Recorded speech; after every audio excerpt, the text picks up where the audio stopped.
गांव में रहने वाला एक नौजवान लड़का अपने मानसिक डर से बहुत परेशान था।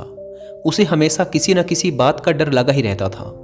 कभी वह यह सोचकर डरता कि पता नहीं उसका भविष्य कैसा होगा, वह खुद के और अपने माँ बाप के सपने पूरे कर भी पाएगा या नहीं। उसे हमेशा यही लगता था कि उसके अंदर बहुत सारी कमियां हैं और इसी सोच की वजह से वह खुद को दूसरों की तुलना में छोटा और कमतर समझता था। यहाँ तक कि उसे लोगों से खुलकर बात करने में भी डर लगता था। जब वह लोगों के साथ उठता बैठता या बातें करता तो उसे लगता कि लोगों का ध्यान सिर्फ उसकी कमियों की तरफ ही है। इसीलिए वह लोगों के सामने असहज और घबराहट महसूस करता था। उसे इस बात से भी जलन होती थी कि उसके आसपास के लोग उससे आगे कैसे निकल रहे हैं, और साथ ही उसे इस बात का डर भी लगा रहता कि कहीं उसके मित्र या आसपास के लोग उससे आगे न निकल जाएं, और अगर ऐसा हुआ तो वह उनके सामने छोटा और कमज़ोर साबित हो जाएगा। और इसी पिछड़ने व कमज़ोर साबित होने के डर से वह पता होने के बाद भी अपने मित्रों और साथियों के साथ ऐसी किसी भी जानकारी या अवसर को साझा नहीं करता था जिसमें उसे लगता था कि सामने वाला उस जानकारी या अवसर का फायदा उठाकर उससे आगे निकल जाएगा। वह मानसिक रूप से इतना भयभीत और कमज़ोर हो चुका था कि उसे दूसरे लोगों को असफल होता हुआ देखकर खुशी मिलती थी। वह अक्सर खुद के काम और तरक्की की तुलना अपने आसपास के दूसरे लोगों से करता, और जो व्यक्ति उससे अधिक सफल होता उस व्यक्ति के प्रति उसके मन में जलन और ईर्ष्या के भाव पैदा होने लगते, और जो व्यक्ति उससे कम सफल होता उस व्यक्ति को देखकर उसे खुशी मिलती। अपनी इस तुलनात्मक और नकारात्मक सोच व डर की वजह से वह नौजवान अक्सर अशांत ही रहता था, और उसे पता भी था कि यह डर और तुलनात्मक सोच उसके लिए ठीक नहीं है। यह उसे पीछे की ओर खींच रही है।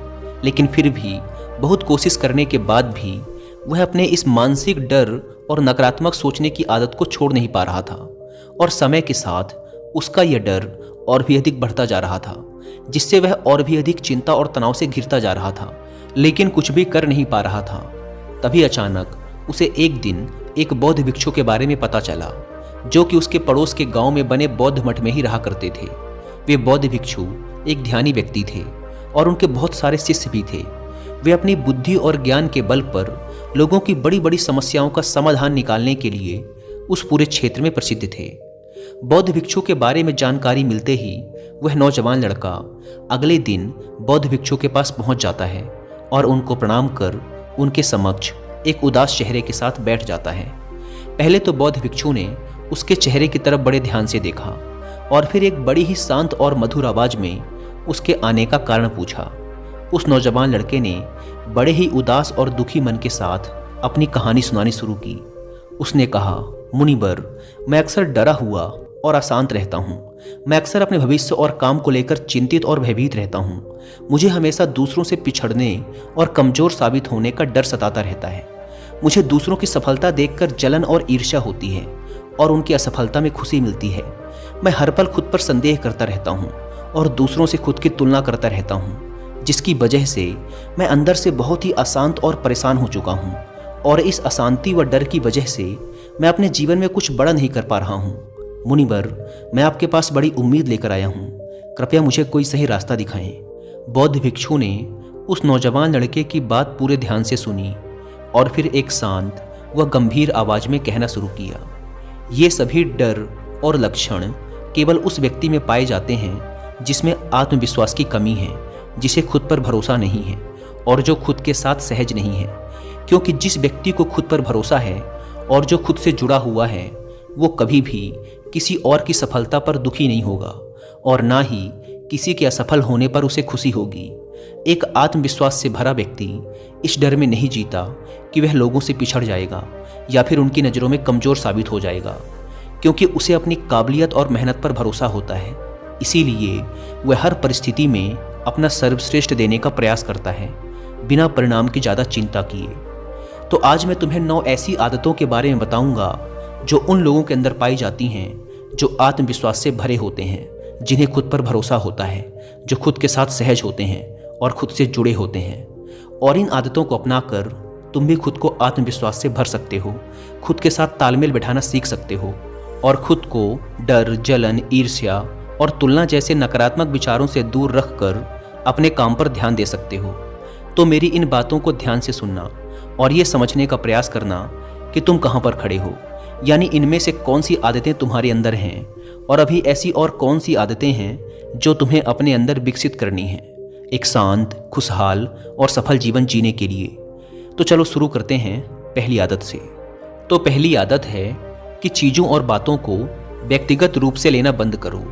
हर चीज़ को व्यक्तिगत यानी अपने ऊपर लेने की कोई ज़रूरत नहीं है, क्योंकि कोई भी इंसान अगर चीज़ों को व्यक्तिगत तौर पर लेता है, कोई भी बात अगर किसी समूह के लिए बोली जा रही है या आमतौर पर सबके लिए बोली जा रही है और वो व्यक्ति उस बात को अपने ऊपर ले लेता है, तो फिर वो वहाँ पर बहुत ज़्यादा अपमानित महसूस करता है और अपने आत्मविश्वास को बहुत गहरी चोट पहुँचा लेता है।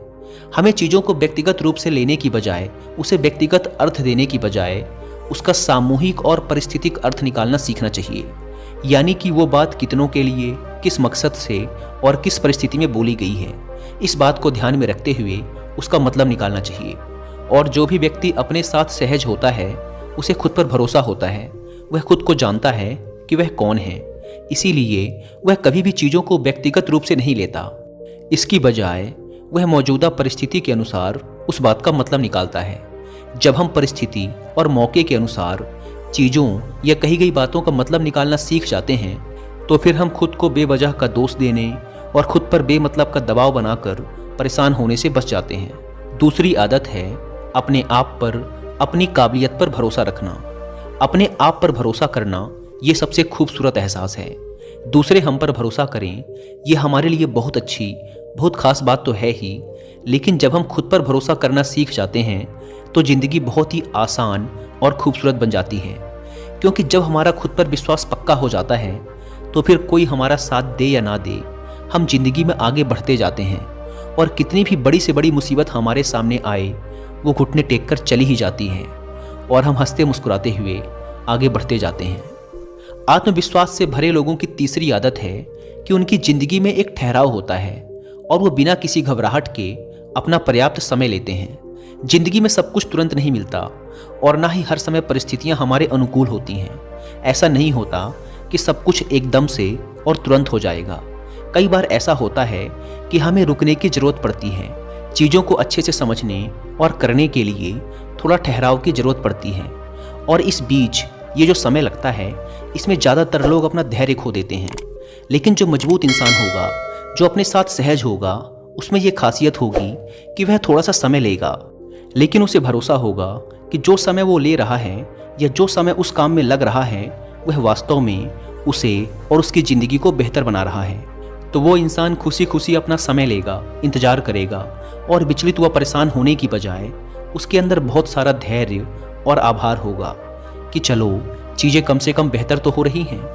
तो वो समय की कद्र करेगा, अपने अंदर शांति बनाए रखेगा और समय बहुत ही अच्छे से और शांति से बीत जाएगा। आत्मविश्वास से भरे और मानसिक रूप से मजबूत लोगों की चौथी आदत है कि वो दूसरों को भी आगे बढ़ाने में विश्वास करते हैं। एक मजबूत इंसान ही दूसरे को भी आगे बढ़ा सकता है, उसे ऊंचा उठा सकता है, उसे कुछ सिखा सकता है। जो इंसान खुद में मजबूत होता है, खुद को पसंद करता है, खुद के साथ सहज होता है, संतुष्ट होता है, वही इंसान दूसरों की मदद कर सकता है। लेकिन जो खुद ही बेचारा है, खुद ही कमज़ोर है, स्वयं से संतुष्ट नहीं है, वो क्या दूसरों की मदद करेगा? उसे तो खुद दूसरे लोगों से मदद की ज़रूरत है। लेकिन जो इंसान खुद पर भरोसा करता है, वह खुद के साथ सहज और संतुष्ट होता है। इसीलिए वह किसी भी प्रकार की जलन, ईर्ष्या या तुलना के चक्कर में नहीं पड़ता। उसे दूसरे लोगों की मदद करने में भी खुशी मिलती है, क्योंकि वह जानता है कि जितना मैं मजबूत हूँ, उतना ही अगर कोई और मजबूत बनता है तो मजबूत लोगों का एक समूह बनेगा और सब मिलकर मजबूती से आगे बढ़ेंगे। खुद पर भरोसा करने वाले और मानसिक रूप से मजबूत लोगों की पांचवी आदत है कि वो बिना ज़्यादा क्रोधित हुए, बिना अपना आपा खोए, बिना किसी को नुकसान पहुंचाए और बिना डरे अपनी बात को अच्छी तरीके से रखना जानते हैं। क्योंकि ऐसा इंसान अपने साथ सहज और ईमानदार होता है, इसीलिए उसे अपनी गलतियों के बारे में भी पता होता है और ये भी पता होता है कि कहाँ पर वो निर्दोष है। इसीलिए वो अपनी गलतियों को पूरी विनम्रता से स्वीकार कर लेता है और जब वो सही होता है तो बिना डरे अपना पक्ष लेता है और अपनी बात पूरी मजबूती से रखता है। लेकिन अपनी शालीनता के दायरे में रहते हुए, बिना अपनी मर्यादा खोए, वो इंसान बहुत अच्छी तरीके से अपनी बात को 100 लोगों के सामने रखना हो, 1000 लोगों के सामने या फिर पूरी दुनिया के सामने, वो ये अच्छी तरीके से जानता है कि उसे कब क्या कदम उठाना है। इसी प्रकार से इन लोगों की छठी विशेषता है कि ये लोग मानसिक और भावनात्मक रूप से मजबूत और शक्तिशाली होते हैं। सही मायनों में मजबूत यानी अंदर से शक्तिशाली कौन होता है? जिसे ज्ञान होता है लेकिन उस ज्ञान का कोई घमंड नहीं होता, जिसे सही समय पर सही काम करना आता है, जिसे विनम्र रहना आता है, जिसे दूसरों की मदद करना आता है, वही इंसान वास्तव में शक्तिशाली होता है, स्वतंत्र होता है, आत्मविश्वासी होता है, सफल होता है, संतुष्ट होता है।